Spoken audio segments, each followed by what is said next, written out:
दिल्ली आबकारी नीति में कथित धांधली के मामले में दिल्ली के मुख्यमंत्री अरविंद केजरीवाल आज सीबीआई के सामने होंगे पेश। दिल्ली पुलिस ने सीबीआई मुख्यालय के आसपास लगाई धारा 144।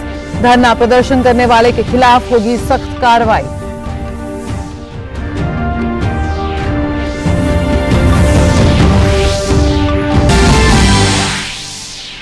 माफिया अतीक अहमद और उसके भाई अशरफ की प्रयागराज में हत्या के बाद सभी जिलों में धारा 144 लागू। कई जिलों में आंशिक रूप से इंटरनेट सेवा बंद। लापरवाही के मामले में 17 पुलिसकर्मी निलंबित। मुख्यमंत्री ने की न्यायिक जांच आयोग के गठन की घोषणा।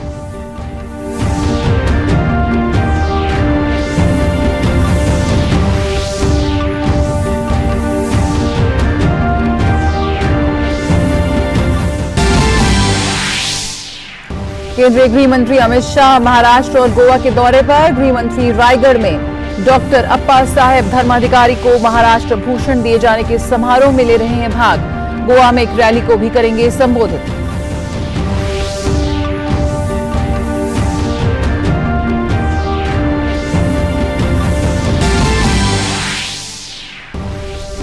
कर्नाटक में आगामी विधानसभा चुनावों के लिए नामांकन प्रक्रिया में आई तेजी।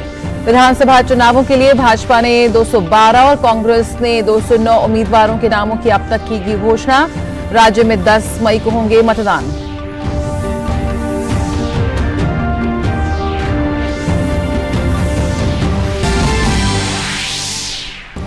विदेश राज्य मंत्री मीनाक्षी लेखी क्रोएशिया और स्लोवेनिया की यात्रा पर जगरेब पहुंची।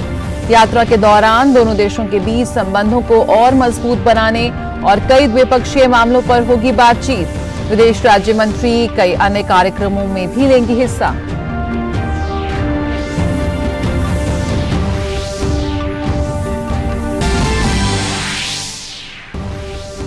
सूडान में सेना और अर्धसैनिक बलों के बीच झड़प में कम से कम 56 लोगों की मौत, जबकि 500 से ज्यादा हुए घायल। संयुक्त राष्ट्र के महासचिव एंटोनियो गुटेरेस ने सूडान रैपिड सपोर्ट फोर्स और सूडानी सशस्त्र बलों से लड़ाई खत्म कर शांति बहाल करने की अपील की।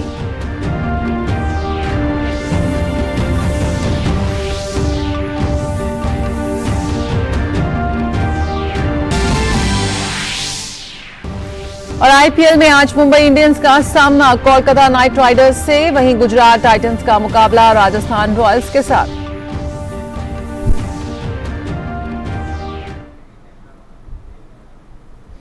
नमस्कार, समाचारों में आप सभी का बहुत स्वागत है। मैं हूं जया सिन्हा। शुरुआत करते हैं इस वक्त की अहम खबरों से। सबसे पहले खबर राजधानी दिल्ली से। जी हां, दिल्ली में कथित आबकारी घोटाले में आम आदमी पार्टी के संयोजक और दिल्ली के मुख्यमंत्री अरविंद केजरीवाल से सीबीआई पूछताछ कर रही है। सीबीआई दफ्तर पहुंचने से पहले केजरीवाल ने अपने आवास पर प्रेस कॉन्फ्रेंस की और उसके बाद महात्मा गांधी को श्रद्धांजलि अर्पित करने राजघाट पहुंचे। दूसरी तरफ दिल्ली पुलिस ने सीबीआई मुख्यालय के आसपास धारा 144 लगाई है और किसी को भी धरना प्रदर्शन की इजाजत नहीं है। ऐसा करने वालों के खिलाफ सख्त कार्रवाई की जाएगी। इससे पहले अरविंद केजरीवाल ने अपने स्टाइल में खुद को कट्टर ईमानदार होने का सर्टिफिकेट दे दिया, तो बीजेपी ने उनसे सवालों की झड़ी लगा दी। बीजेपी का कहना है कि अगर केजरीवाल ईमानदार हैं तो डर किस बात का, जांच का सामना करें। पार्टी ने कहा कि केजरीवाल लूट खसोट और भ्रष्टाचार का अड्डा बन गए हैं। भाजपा प्रवक्ता संबित पात्रा ने दिल्ली के मुख्यमंत्री अरविंद केजरीवाल पर निशाना साधा है। संवाददाता सम्मेलन में संबित पात्रा ने कहा कि अरविंद केजरीवाल को लगता है कि दस्ताने पहनकर भ्रष्टाचार करने से शायद भ्रष्टाचार पता नहीं चलता। मैंने दस्ताने पहन रखे हैं और मौकाए वारदात पर उंगलियों के निशान नहीं छोड़े, उससे ये साबित नहीं होता कि मैंने जुर्म नहीं किया। अरविंद केजरीवाल जी ने अपने मनीष सिसोदिया के दस्ताने पहनकर भ्रष्टाचार किया है। जहां तक अरविंद केजरीवाल जी का सवाल है, अरविंद केजरीवाल जी को लगता है कि दस्ताने पहनकर भ्रष्टाचार करने से शायद भ्रष्टाचार पता नहीं चलता है। मैंने दस्ताने पहन रखे हैं और मैंने मौकाए वारदात पर उंगलियों के निशान नहीं छोड़े हैं, उसका अर्थ यह नहीं होता है कि मैंने जुर्म नहीं किया है। अरविंद केजरीवाल जी, आपने मनीष सिसोदिया के दस्ताने पहन करके भ्रष्टाचार किया, शराब नीति में घोटाला किया। स्वाभाविक रूप से अब मौका आ गया है कि दस्ताने उतरने चाहिए। दिल्ली शराब नीति घोटाले में दिल्ली के मुख्यमंत्री अरविंद केजरीवाल से सीबीआई पूछताछ कर रही है और शराब नीति को जिस तरह से लागू किया गया था उसमें दिल्ली के मुख्यमंत्री की भूमिका काफी महत्वपूर्ण थी। जांच में यह भी बात सामने आई थी कि दक्षिण की शराब लॉबी ने करीब 100 करोड़ की रकम आम आदमी पार्टी तक पहुंचाई थी, जिसका प्रयोग पार्टी ने चुनावों में किया था।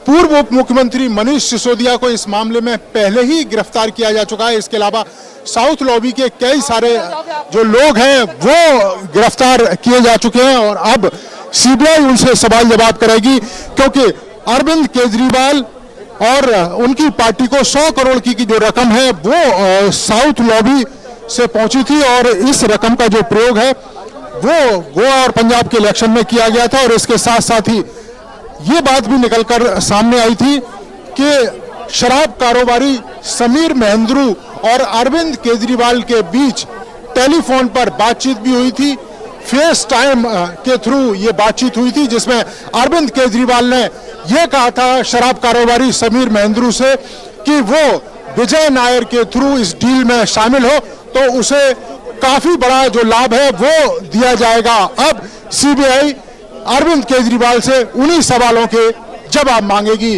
Neeraj Singh, DD News, Delhi.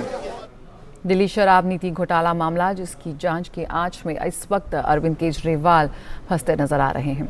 और उत्तर प्रदेश में उमेश पाल हत्याकांड के मुख्य आरोपी माफिया अतीक अहमद और उसके भाई खालिद अजीम उर्फ अशरफ की कल रात प्रयागराज में मोतीलाल नेहरू मंडली चिकित्सालय काल्विन के गेट पर गोली मारकर हत्या कर दी गई।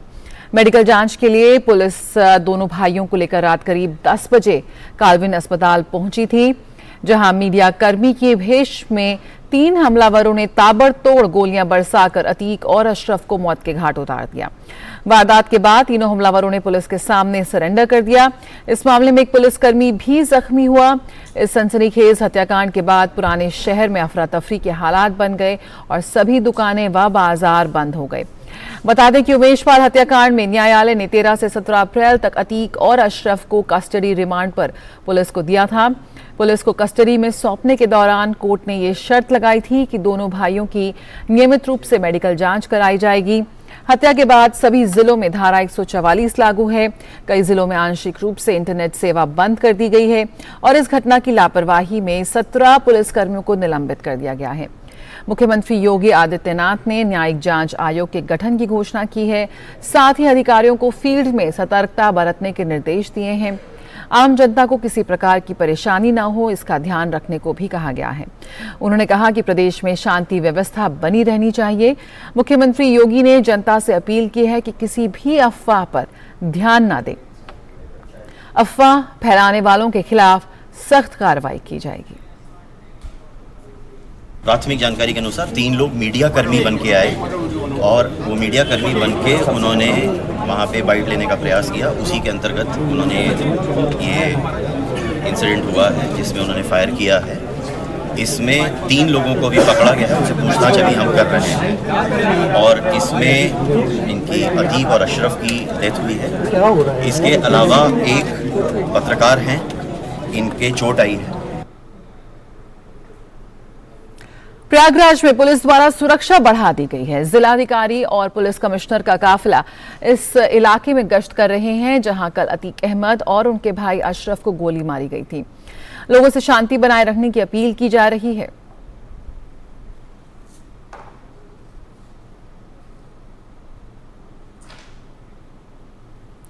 बीजेपी ने 2024 के लोकसभा चुनाव को लेकर तैयारी शुरू कर दी है। इसको लेकर केंद्रीय गृह मंत्री अमित शाह आज गोवा के पोंडा में रैली करेंगे। इसे चुनावी अभियान की शुरुआत कहा जा रहा है।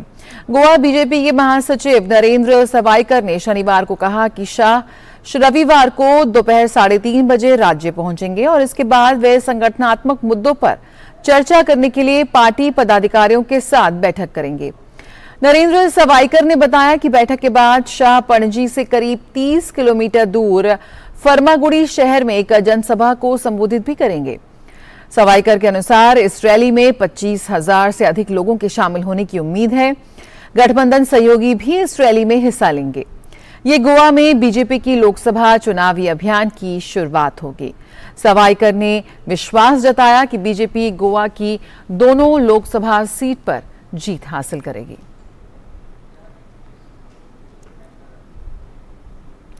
और कर्नाटक में आगामी विधानसभा चुनावों के लिए नामांकन प्रक्रिया तेज हो गई है। विधानसभा चुनावों के लिए भाजपा ने 212 और कांग्रेस ने 209 उम्मीदवारों के नामों की घोषणा कर दी है। राज्य में 10 मई को वोट डाले जाएंगे। कांग्रेस ने कल 43 उम्मीदवारों की तीसरी सूची जारी कर दी है, जिसमें भाजपा के 3 बागियों को जगह दी गई है। दूसरी तरफ राज्य के मुख्यमंत्री बसवराज बोम्मई ने हुबली जिले के निर्वाचन क्षेत्र शिग्गांव से अपना नामांकन दाखिल किया है। उन्होंने पूर्ण बहुमत के साथ भाजपा की जीत का दावा भी किया।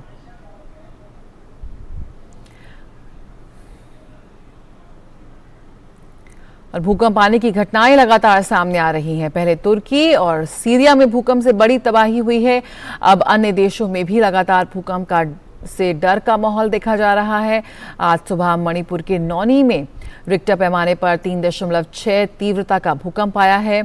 भूकंप से फिलहाल किसी प्रकार के जानमाल की क्षति की खबर नहीं है। और नजर डालते हैं कोरोना संक्रमण के ताजा आंकड़ों पर। स्वास्थ्य और परिवार कल्याण मंत्रालय के मुताबिक देश भर में पिछले 24 घंटों में कोरोना के 10,093 नए मामले दर्ज किए गए हैं।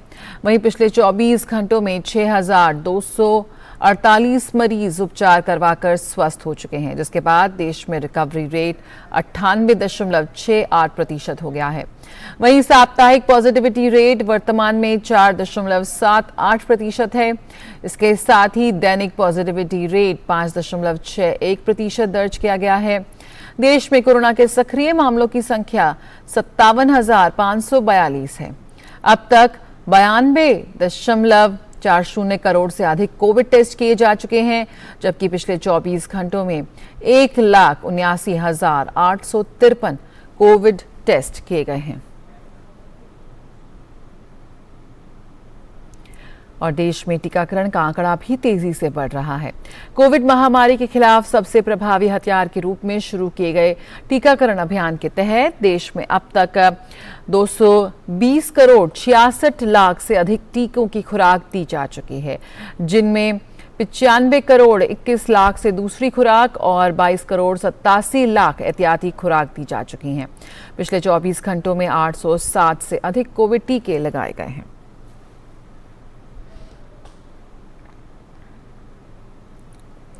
विदेश और संस्कृति राज्य मंत्री मीनाक्षी लेखी ने क्रोएशिया में निकोला टेस्ला और ज़ग्रेब सिटी संग्रहालय का दौरा किया और क्रोएशिया की समृद्ध वैज्ञानिक और ऐतिहासिक विरासत की छाप देखी।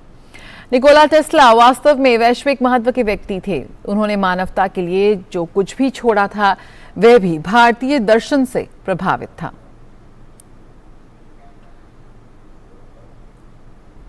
इससे पहले विदेश और संस्कृति राज्य मंत्री मीनाक्षी लेखी 15 से 20 अप्रैल तक क्रोएशिया और स्लोवेनिया के अपने दौरे के तहत क्रोएशिया पहुंची।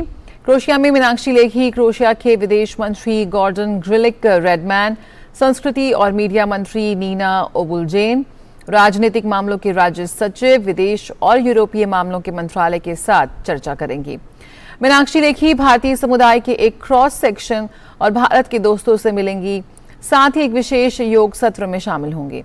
वे ज़ाग्रेब विश्वविद्यालय में संकाय के साथ भी बातचीत करेंगी, जिसका विभिन्न भारतीय विश्वविद्यालयों के साथ आदान प्रदान कार्यक्रम है। स्लोवेनिया में मीनाक्षी लेखी उप प्रधानमंत्री और विदेश एवं यूरोपीय मामलों की मंत्री तंजा फंजोन से मुलाकात करेंगी और उप विदेश मंत्री से भी भेंट करेंगी। लेखी भारतीय समुदाय के साथ भी बातचीत करेंगी और जुबलीजाना विश्वविद्यालय में एक एकम कार्यक्रम में भाग लेंगी। भारत के क्रोएशिया और स्लोवेनिया के साथ घनिष्ठ और मैत्रीपूर्ण संबंध है। ये यात्रा इन देशों के साथ भारत के संबंधों में और प्रगाढ़ता लाएगी।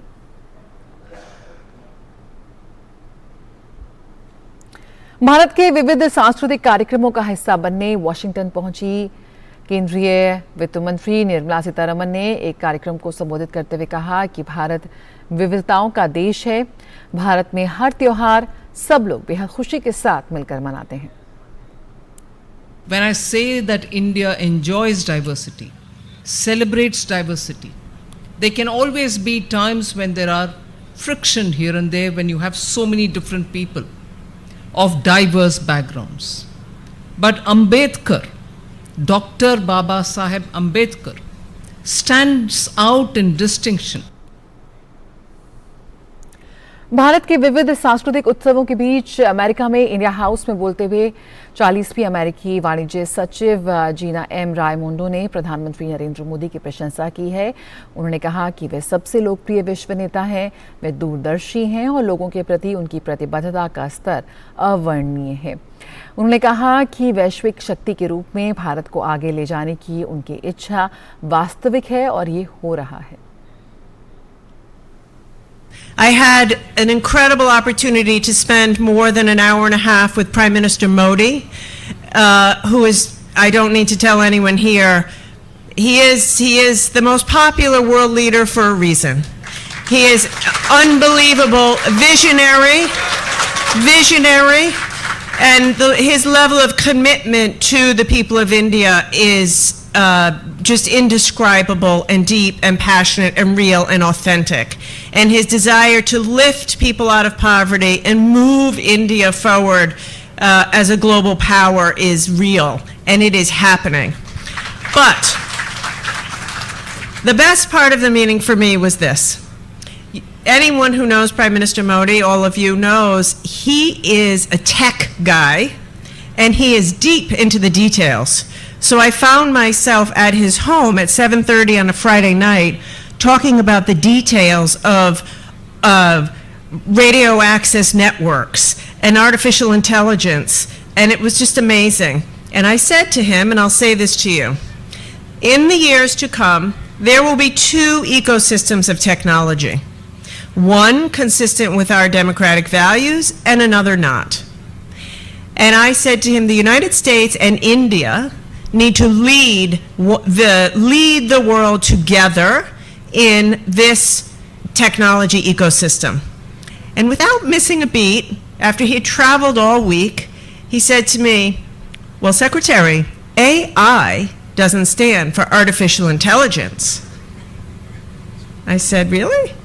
He said, AI is America-India technology ecosystem. संयुक्त राष्ट्र प्रमुख एंटोनियो गुटेरेस ने सूडान में रैपिड सपोर्ट फोर्सेस और सूडानी सशस्त्र बलों के बीच लड़ाई की निंदा की है। यूरोपीय संघ के विदेश नीति प्रमुख ने सभी पक्षों से शत्रुता को तत्काल समाप्त करने का आग्रह किया है। इस लड़ाई में कम से कम 25 लोग मारे गए हैं, 183 घायल हुए हैं। सूडान के सशस्त्र बलों ने देश के अर्धसैनिक रैपिड सपोर्ट फोर्स के साथ बातचीत की किसी भी संभावना को खारिज कर दिया है। गौरतलब है कि सूडान में अक्टूबर 2021 में सैन्य तख्ता पलट हुआ था। उसके बाद से सेना और अर्धसैनिक बलों से जनरल एक संप्रभु परिषद के माध्यम से देश को चला रहे हैं। इस परिषद का नेतृत्व सूडानी सेना के प्रमुख जनरल अब्देल फताह अल बुरहान कर रहे हैं। संप्रभु परिषद अर्धसैनिक बल रैपिड सपोर्ट फोर्स को सूडानी सेना में शामिल करना चाहती थी, लेकिन आरएसएफ इसे कम से कम 10 साल के लिए डालना चाहती है। इसी मुद्दे पर पिछले हफ्ते तनाव बढ़ गया था। ब्राजील की राष्ट्रपति लुइस इनासियो लूला डा सिल्वा ने संयुक्त अरब अमीरात के राष्ट्रपति मोहम्मद बिन जायद अल नहयान से मुलाकात की है, जहां राष्ट्रपति महल में उनका आधिकारिक स्वागत किया गया। चीन की यात्रा से लौटते समय लूला मध्य पूर्वी देश की यात्रा पर पहुंच गए। यूएई के राष्ट्रपति मामलों के मंत्रालय द्वारा जारी वीडियो में दोनों देशों के अधिकारियों को हस्ताक्षरित दस्तावेजों का आदान प्रदान करते देखा जा सकता है। संयुक्त अरब अमीरात इस क्षेत्र में ब्राजील का शीर्ष व्यापारिक भागीदार है। बांग्लादेश में असाधारण गर्मी की लहर देश के बड़े हिस्से में जारी है। मौसम विभाग ने अगले कुछ दिनों तक इसके जारी रहने की भविष्यवाणी की है। राजधानी ढाका में शनिवार को 58 साल में सबसे गर्म दिन रहा। तापमान बढ़कर 40.4 डिग्री सेल्सियस हो गया। ये 1965 के बाद का सबसे अधिक तापमान है, जब उच्चतम तापमान 42 डिग्री सेल्सियस दर्ज किया गया था। बिजली की बढ़ती मांग के कारण शनिवार को राजधानी ढाका के कुछ इलाकों में बिजली कटौती भी की गई।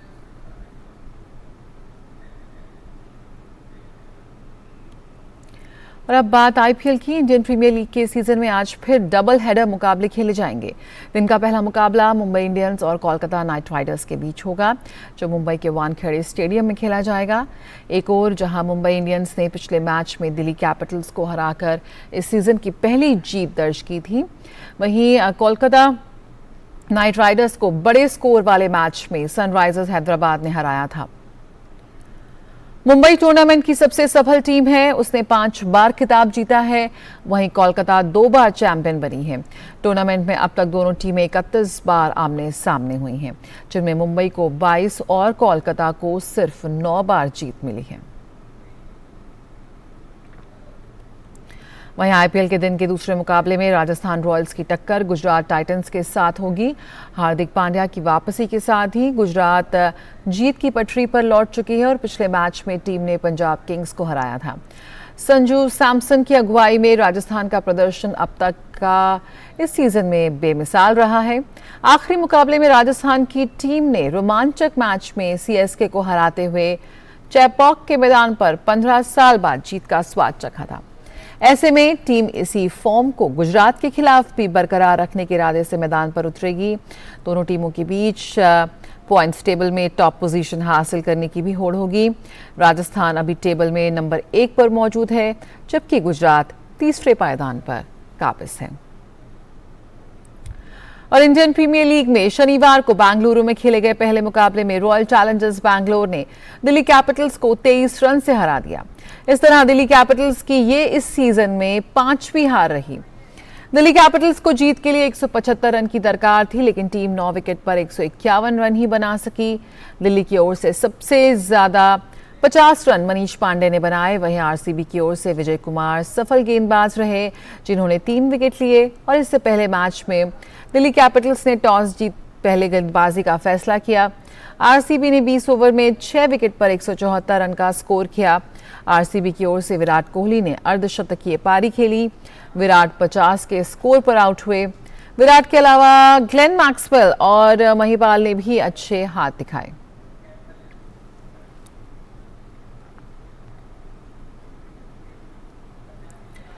वहीं शनिवार के दूसरे मुकाबले में पंजाब किंग्स ने लखनऊ सुपर जायंट्स को 2 विकेट से हरा दिया है। लखनऊ की टीम ने पहले बल्लेबाजी करते हुए 8 विकेट के नुकसान पर 159 रन बनाए थे। कप्तान केएल राहुल ने 74 रन की पारी खेली। जवाब में पंजाब किंग्स 11 ने सिकंदर रजा की अर्धशतकीय पारी के बदौलत 2 विकेट रहते लक्ष्य को हासिल कर लिया।